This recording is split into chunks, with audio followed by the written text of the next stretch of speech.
Welcome to our 100th episode of Made to Be Whole. Stay tuned for a discussion with our favorite guest of the last year and learn about all the things we are 100% sure that we do and do not know.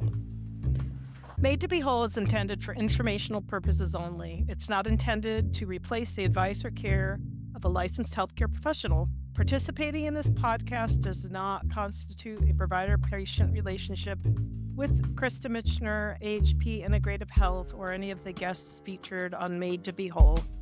Krista Michener, AHP Integrative Health, and any featured guests aren't responsible for any losses, damages, or liabilities that may arise from use of information obtained in this podcast or associated materials. Please consult a healthcare professional for any health-related concerns that you are experiencing.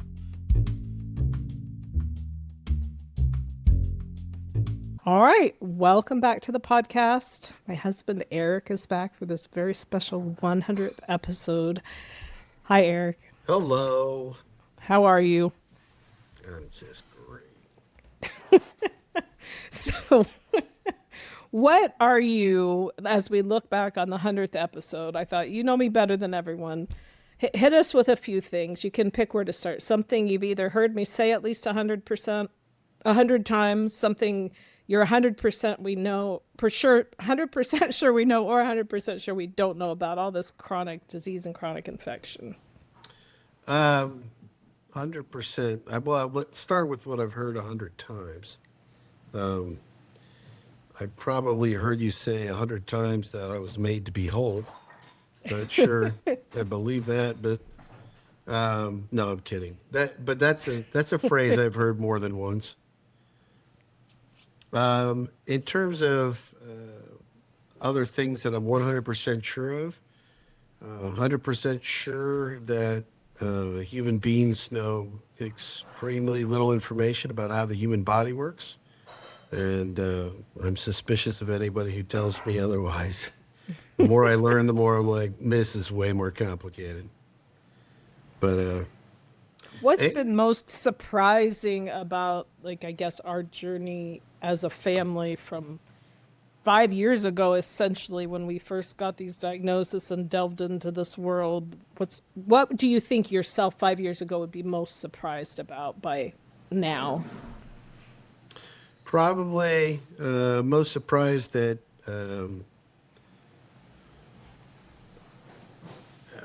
the complexity of these diseases, the persistence. I think when I first learned about this, I thought, well, you get some kind of antibiotic or something like that will attack a disease, you cure it, and you move on. And boy, there's so many other ways this can go completely wrong. Yeah. It is remarkably complex and twists and turns. So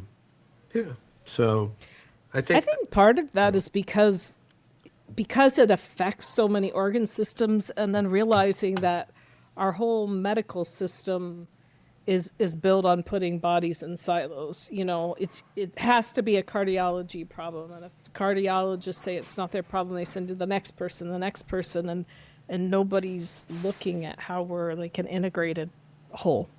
Yeah. I don't know. It's hard to know where to send people. Well, that's because this is another pet peeve I have. I've noticed it long before our journey in here, but in just getting medical treatment in general, people tend to be siloed, and they will not collaborate with other people. Even I still remember visiting with a psychiatrist for one of our children, and who's making full-scale changes, like just taking every medicine the child had been prescribed, taking them off, and put him all brand new psychiatric medications. And I was like, did you talk to maybe the other person? Maybe ask them like why he's on those things. And the answer was, no, I don't do that. I don't need to. And it's like, well, aren't you curious why they were on those medications before you start making wholesale changes? Like, when you want to kind of at least know what their thinking was? No.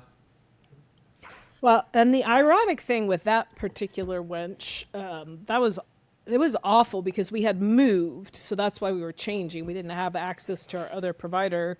And the first appointment I had gone, I mean, she was awful. I was crying in the lobby. I remember telling you, I am not going back. You have to take care of this. I can't. And we don't have anyone else to go to around here. And she had told me in that first appointment, she wanted to talk to this doctor who had prescribed these things, and this was science and da da da da da. And then the next time when you went and asked, well, have you talked to the doctor that she said she wanted to? I remember you telling me, she said it's more of an art than a science. So it's not, it's just like this unwillingness to collaborate, but then total BS, just total BS. And then you're powerless because as hard as things have been for our family health wise over the last little while, we at least have some power because I have a license that allows us to keep looking for answers, you know, and I have access to information that other people don't have. And I don't think it should be that everybody needs to have some sort of medical professional in their family to be able to navigate life and the healthcare system. It just Yeah, doesn't make sense. I'm 100% sure of that. What are you 100% sure that you wish we would have known when our kids were little? I mean, because we know a lot now in retrospect about what was affecting some of the challenges we had with Yeah, I mean, behavior and special the needs. the thing would be just that to know what's causing the dysregulation of the behaviors. Right. You know, when you're a kid, our kids were younger, you had no idea. And so, I mean, for a lot of ways, people say, well, this is just boys being boys, so that's normal. And then you'd have other people who'll be like, no, that's not normal. But, you know, it's kind of scary when it's like you have no idea. And there is, even though it's still difficult, at least an opportunity to kind of know, oh, okay, Daniel's impulsivity isn't just some kind of poor parenting problem. That, you know, there's something he's really struggling with, and the reason why some of the parenting techniques that I've been taught and you read about are like not working at all. It would have been nice, and also probably get him, you know, more targeted treatment earlier, so that get him relief would have been nice to know.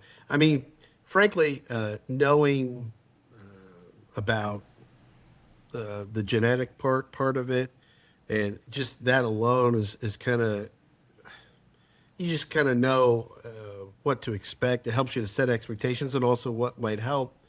You know, oh, they have really high melatonin in the morning. Well, and then you're a little more patient with them when they have a hard time getting up. That kind of thing would have been nice, instead of just, you need to pull it together. Right. Kind of yelling. Order. And also that would allow to, I mean, if we didn't know those things, then you could focus on some things that really that are normal developmental things that you need to work on. And because sometimes I think we were too lax, just because, it was like, you could tell he couldn't handle certain things, and then you. Well, we were afraid because you didn't know what the response was. I remember I would weigh in my mind, am I equipped right now emotionally to deal with what might come out? I don't know. And that's when I would decide what to push on and what not to, because you just didn't know. Oh. Yeah.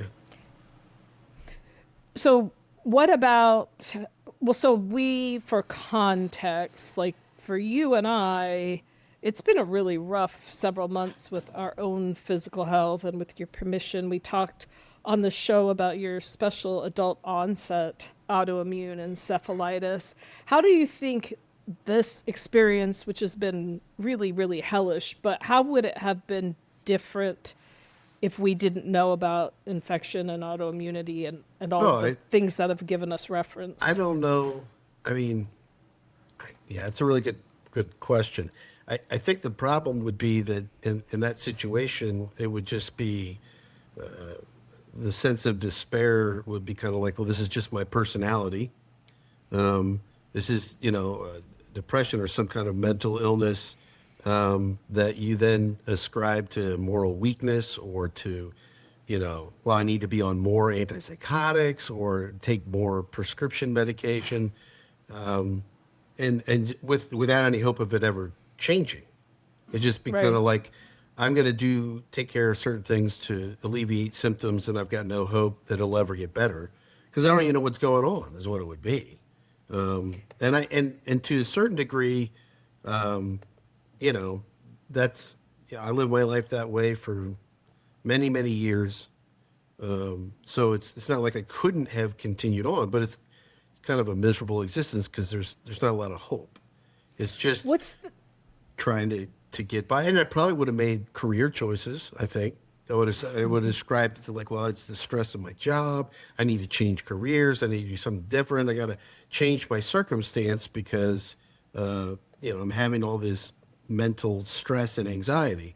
And I remember, years ago when I was seeing somebody.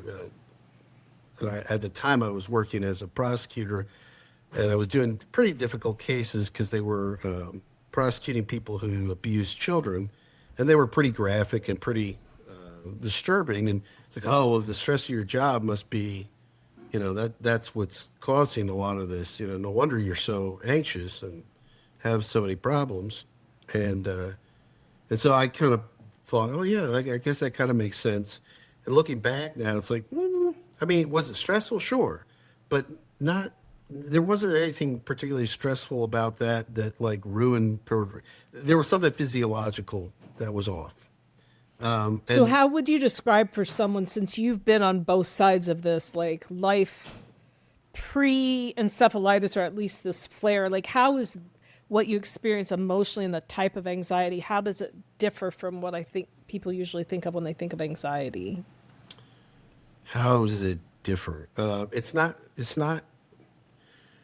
It's kind of like it's completely devoid of outside circumstances. Um, it, it's a constant feeling of dread, and like neurologically something's off, where you can feel like almost like sometimes there'll be waves that are going through your head. Feels like a buzzing, Electrical? yeah, and there'll be times where it's just without any reason, right? Like wake up in the Right. middle of the night and you have this sense of dread and there's nothing to attach it to. It doesn't mean that, having things that are stressful in your life can't make it even worse, right? Like when you're Sure. already at that level and I'm in trial or something, it'll like amp up even more. But, I've been in that situation and I get out of the trial and I should be, relaxed now. Things are good. Yeah. And nope. No, not at all. It's always there, which is why, to me, that seems much more instead of environmental. Like there's something occurring to me, or something I can, some positive thinking power my way through. It's more of like there's something severely off. And frankly, some of the things that help with the anti-inflammation stuff, again, it wouldn't help if there wasn't an inflammation problem. So I wouldn't feel So it. symptomatically, what does help you? Because it's different for everyone. So- But Hell, I'll take anything. I don't use heroin, but that does sound good. I'm not gonna lie. Although, frankly, I was so tired all the time with melatonin, melatonin levels, that I was kind of like, why would I want to relax? I need some energy. Give me some meth. But that's neither one of those are probably healthy coping skills. more sustainable. Yes. I'll stick with. I think Advil will help.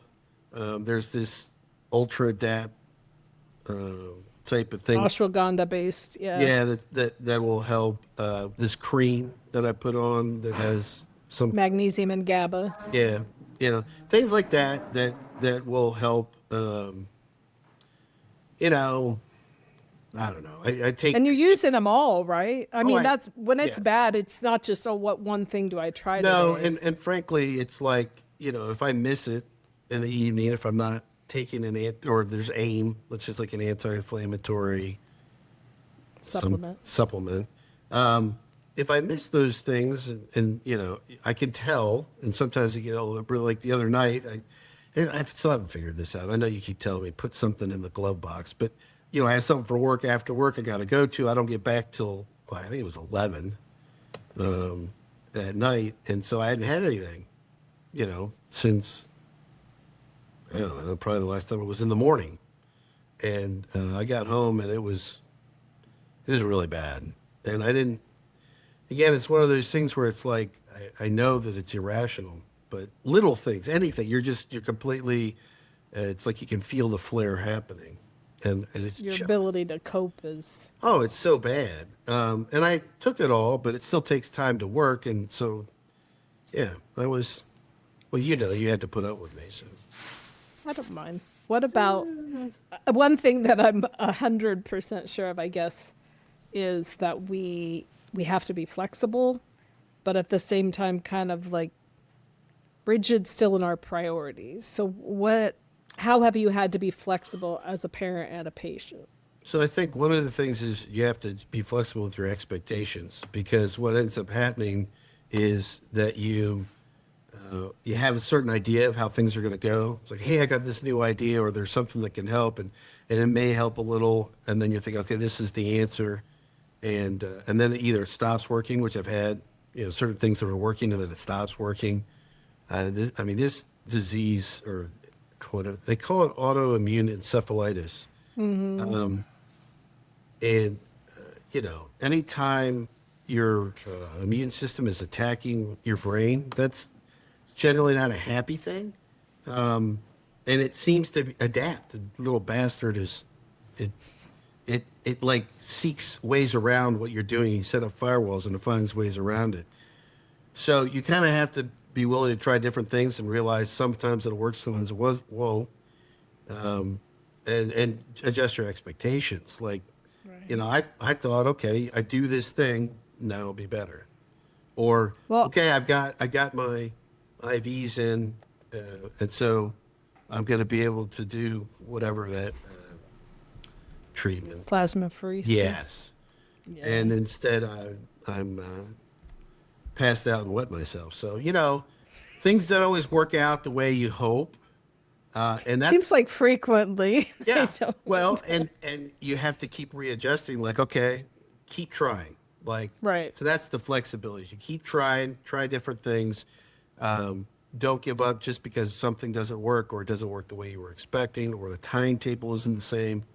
And it still is better. Like, I mean, if I were having this kind of horrible anxiety and nothing I took helped, it would be way worse. Right. Way worse. So, taking solace in those things, and then also having a little bit of like recognizing you got to have some structure. So, like I said, probably I had to stay late. I don't normally stay till 11 o'clock for a work thing, Right. so that was an unusual thing. But it's still kind of like I need to have something in place so that I still am taking those things, even though my routine's messed up. Otherwise, yeah, bad things can happen.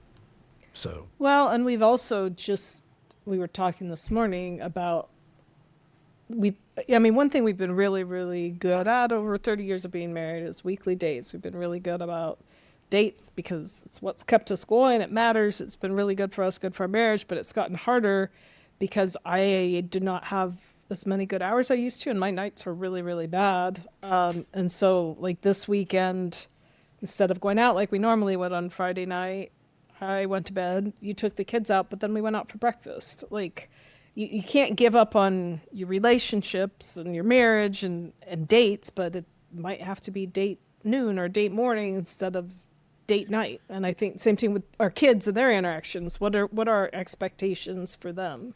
Well, right. When I was a young father, we had two boys and a girl, and then three boys and a girl, and four boys and a girl. Like, I just, my expectations were that they would be healthy and active and want to do stuff. And at least one of the four boys would want to play football, surely, if not all of them. And I had to keep changing that, mostly because they were all so daggone sick. Right. It's like so frustrating when I think about what these diseases take away from people and from these kids. That's the heartbreaking part. But changing expectations, and frankly, at this point, I mean, I still remember with Daniel, when he was first born, it was like, I'm going to read to him great books of philosophy. That's what I'd studied in college, and he's going to go to Harvard and all this kind of stuff. And now it's like I couldn't care one whit about this. Actually, I'm glad he's not going to Harvard. Waste of money. But in terms of just being able to, I mean, what I really want is my kids to be healthy and to be Yeah. successful. And frankly, they've turned out to be amazing people who I've probably been tempered by life at an early age in ways that is hard to watch, but also has developed character. Right. I think some of them have done incredible things and have developed character well beyond what I had at their age. So you kind of have to be flexible in your expectations of what they can handle and what success is. Redefine it Right. in terms. You know that that's a hard lesson to keep having to learn over and over again. Yeah.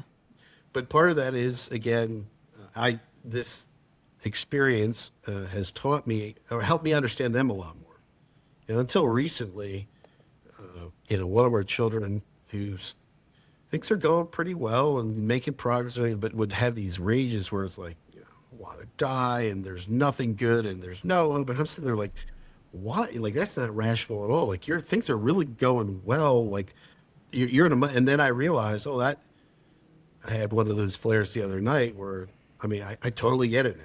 Like when you're Yeah. in that moment when the inflammation is that bad and your brain is just on fire, you're not thinking clearly at all. You do feel all those things, and it is terrible, and it's never going to get better, and everything's a disaster, because that's the way that the mind is working at that point. So I have a lot more sympathy for him.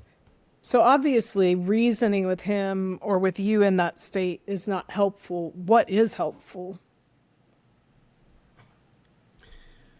I don't know if that's a great question. Is you'll ask me, what can I do to help? And I'm like, blankety blank. If I knew, I'd have told you. I have no idea.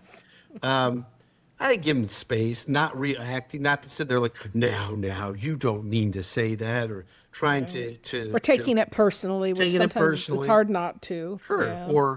Or just, I'm gonna explain it so that explain your concerns away. Well, they're not based in reason. So using reason to try and explain it away is like you just kind of have to listen.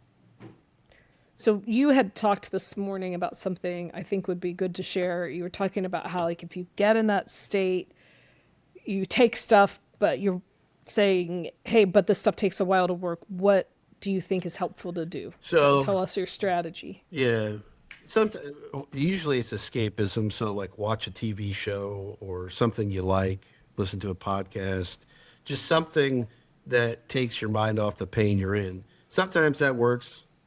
Sometimes it's so bad that it doesn't work. But for Well, the and most you were part, talking about it too in context of like separating yourself so you don't take it out on other people. yeah, like walk to another room and watch something and try to, because honestly, at that point, any little slight or problem, and what'll end up happening, she'll take something that is a minor issue or problem, or could be even a more big challenge you have, but you are just freaking out about it. Your brain you just feel like it's overwhelming and you're going to die. So, Right. Well, and it's nothing that anyone else can fix for you. With I think sometimes on both sides of it, we need to recognize like there's nobody who can fix it, but also as the person watching someone suffer, like I offer and I reassure, but learning to make peace with okay, if he's safe and he's taking all the stuff he needs to, we just got to give it time. I can't. I mean, you said the other day, I just got, I love you, I love you, I love you, because I'm trying to make it better, But yeah. not that I can't say that, but it's just giving it time. It's just Yeah, giving it you're time. not going to be able to just reassure somebody and it goes away. Right, And right, and part of that's just understanding all you're going to do is irritate. It's like, trying to teach a pig to sing. All you're going to do is irritate the pig. It's not gonna work. right, Um, right. So if you could do, we talked about the kids, but like with your own health, is there anything that you would have done different in the past knowing what you know now? Oh yeah. First thing I would have done different is not worry about eating in the morning. I mean, once Right, they're because trying to, breakfast is the most important meal of the day. I mean, well, we and talked about again, that. and it was, I don't digest things in the morning, so my body's like, hey, I hate you. Stop doing this. And it's like, well, but that's what I'm supposed to do. Um, and that would have saved me a lot of grief. I think also, um, yeah, if I'd have known things differently, how would I have done in the past? I mean, probably focused on my health maybe a little bit more, recognizing what sort of things impact how I feel. I just would have understood uh, certain Connection habits. between the body and the mind Yeah. and all And that. I mean, Yeah. for a lot of my life, I think it was, the mind is one thing, the body's another, and they're separate, and not recognizing the interplay. You kind of treat it as, okay, this is a mental thing. I just need to buck up and soldier through, and realizing and not feeling so bad. I struggle with blood sugar regulation and have throughout my whole life really bad. As a kid, they would, it'd be a running joke, like when I hadn't eaten and I was freaking out and not acting well, and well, just let him eat, he'll be fine. And then I'd feel a lot better. But, if I didn't know what I know now, then I'd taken a supplement to help regulate. Now I don't have that issue hardly at all. Right. Even when we were first married, like if I didn't get to eat at the right time, it would be bad. And now, Especially if there was any stress. Yeah. sure. And now it's like, I mean, I know it happens occasionally, but most of the time, because blood sugar is regulated, it just, I don't have that. And again, I always took that as a moral weakness. Like, oh, you're so weak, you need to eat. Oh, this is pathetic. You ascribe all these moral attributes to things that are just, it's called body. Genes and physiology. Yeah. Yeah. Is there anything before we close that you will 100% regret if you don't share it with us? We'll keep you up tonight. I am a big fan of your podcast. For those who watch this podcast or listen to it, I love it. I think you're very, very smart, and I probably love it the most when you're explaining all the science behind things. And I'm sitting there thinking, like, man, you know some stuff, and that's pretty. I'm 100% sure that you are an amazing person who has more talent than I can imagine. I will say, though, for all of you out there, if you think that she's smart, wait until she's not sick. Because when she's not sick, look out, man. The ideas come a million miles an hour. And I can't keep up. So in some ways, it's like, if you need to be sick for a little longer, okay. Yeah, when I was feeling really good for a while, I know you said, "Oh, I could tell you're feeling better because you talk a lot more in the morning and give me more stuff to do." Yeah. Oh, you're a good sport. So we have 100 prizes for the first 100 people who reach out to the podcast. We have Made to Be Whole pens, stickers, ball caps, and bags. So if you reach out to the podcast line, the number will come in here at the end. You can either text or call, give us your contact information, and we will send you some memorabilia. Thank you for listening, and thank you for 100 episodes of Made to Be Whole. Have a podcast question or suggestion? Text or call us on the podcast info line at 330-439-0686.